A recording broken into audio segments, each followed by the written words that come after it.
নূহ নবী একটা ডাক দিয়ে কয় আল্লাহ, নৌকা বানাইলা বুঝি পায়খানা করায় আমার দেখাইতা। আল্লাহ কয় না বন্ধু, একটু ধৈর্য ধর। কি ধৈর্য ধরতাম?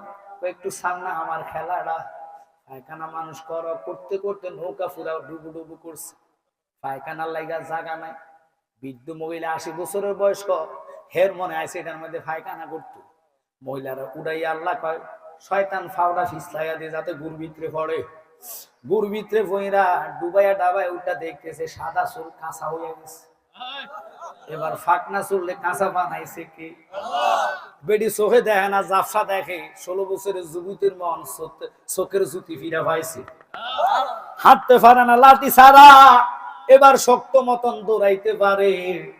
কোন কথা যদি সাংবাদিকের আগে গ্রামে প্রচার করতে চান, কিছু মহিলার কাছে জমা রাখতেন, মাইন করেননি। হেরে যদি কোন খালা কারো কাছে কইেন না, খালা খবর জেরি কারো কাছে করছা, জেরি কব মামি তুমি কারো কাছে কইও না, মামি কব বোন তোর আল্লাহ দোয়া লাগে কারো কাছে করছা, বোন কব মা কারো কাছে কইস না। সাংবাদিকের আগে দরকার বাজার পরিষ্কার, ঠিক কিনা? কিছু নারী আছে এরকম, সব না, কথা কোন থাকা। কারণ নারী জাত মায়ের জাত সবার কথা না, হাতের আঙ্গুল সব কি সমান? সমান হইলে ভাত খেতে গেলে সোজা নাকি দিয়ে ঢুকি গেল। এর লাগে আল্লাহ একটা ছোট একটা বড়, আল্লাহু আকবার কম। খাইতে হইলে মুট করলে সমান, তিনি কে? কারিগর। ওই রবে কয় মুহুর একটু ধৈর্য ধর। মহিলাটা সবার কাছে কয় আমি তো 80 বছর বয়সছিলাম, আমি মুখের মা উমকের দাদি কস কিটা, তোমার যে এত সুন্দর চেহারা হয়ে গেছে, তোমার তো আমার কোনো সুন্দর লাগে, কহা লাগবো না কেরে, কেমনে পাইছো, কোন ক্রিম পাইলা, দরকার বাজার আছে নি ক্রিমটা? ওটা এমন একটা ক্রিম নৌকার মধ্যে গুয়ে যায় গড়াইয়া ডুব দিলে চোখের জুতি ফিরা পাওয়া যায়, সাদা চুল কালা হইয়া যায়, আবার হাঁটতে পারি না, ল্যাংরা মানুষ সোজা হইয়া যায়। যেটা যে বিমান লইয়া রোগ লইয়া গুর মধ্যে লাভ দিয়া গোড়াইয়া উঠলে আল্লাহ তার রোগটা ভালা কইরা দেয়। সকল এলাকার মানুষ রোগ নিয়ে আইসা ডুবানো শুরু করছে। ডুবাইতে ডুবাইতে ডুবাইতে পুরা গু ক্লিয়ার। আল্লাহ কইছি না রে একটু ধৈর্য ধর, তাগো তাগরে খাওয়াইমু। আজীবন সুন্নি করে মাজার পূজারি কইছ, আল্লাহ কয় খেলা দেখো, তাগরে দিয়া মুক্তি ফাহারা দেব। এবার তারা মূর্তি ফাওয়ারা দিছে এবং কীর্তন গাইছে, সঙ্গীত গাইছে, কথা কন্যাকা।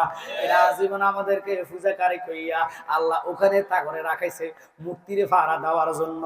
এক কানা বাদাম্মা মুলবি কয় আমি মূর্তি ফাড়া দিতে মাইয়া নিজের ধন্য মনে করি, জোরে কন্যা নাউজুবিল্লাহ।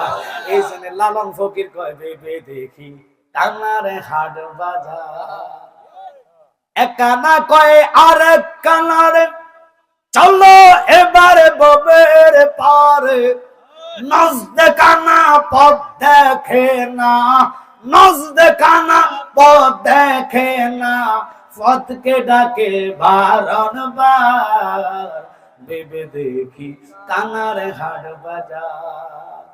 মাজার জিয়ারত সবার নসিবে থাকবে না, সবার জন্য মাজার জিয়ারত হবে না।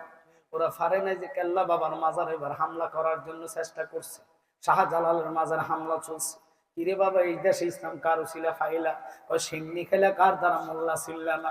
তুই মুসলমান হইতি না, তুই যাইয়া মন্দির ফাহারা দিতি, মন্দিরে কীর্তন গাইতে, যদি শাহজালাল শাহ পরান কেল্লা গেছু দারাজ না আসতো, কথা কন ঠিক কিনা? ওরে ওদুর উসিলা দাড়ি লাগাইলি মুখে, সুন্নাত কার জিগাইলে কইব নবীর, ফাগরি লাগাইলে সুন্নত কার কইব নবীর, জুব্বা পড়লা সুন্নি কার কইব নবীর। নবীর সুন্নত লাগায়া নবী মানো না, তোর মতন মুনাফিক আর নাই, ঠিক কিনা? যদি নবী মানতি তাহলে নবীরে আমার কাতারে আনতা না কেন? কথাটার দিকে গেলাম। রাসূলের ক্লাস আমাদের ক্লাসের সাথে মিলে না। আল্লাহর হাবিবের ক্লাস হইলো ৩৬ নম্বর ক্লাসে। মাহফিলে আমার বাবা জালাল সাহেব বলতেন বাশার, মুমিন, আবদাল, আওতাদ, নকিব, রকিব, আরেফ, মানসুফ, আলেম, মোল্লা, ওলি, গাউস, কুতুব, কুতুলাতাব, কুতুবজাদি, দরবেশ, ইমাম, ইমাম আজম, গাউস, গাউসুল আজম, তাবি, সাহাবি, আনসার, মুহাজির, শহীদ, ফারুক, ফারুক আজম, সিদ্দিক, সিদ্দিক আকবর, নবীজি, আল্লাহ। এবার নবীর ক্লাস সম্পর্কে আপনাদের কি বলতাম? আল্লাহ রসুলের ক্লাস জাগনা যদি যারা অপমানি করেন নবীকে, বদনামি করেন যে রাসূল আমার মতন, তাহলে কোরআন অস্বীকার করলেন। কোরআন কয় ওয়ারাফা'না লাকা যিকরাক, একসাথে কোন আল্লাহু আকবার। ওই রাসূলকে সিন্না নামাজ পড়া নামাজ হবে।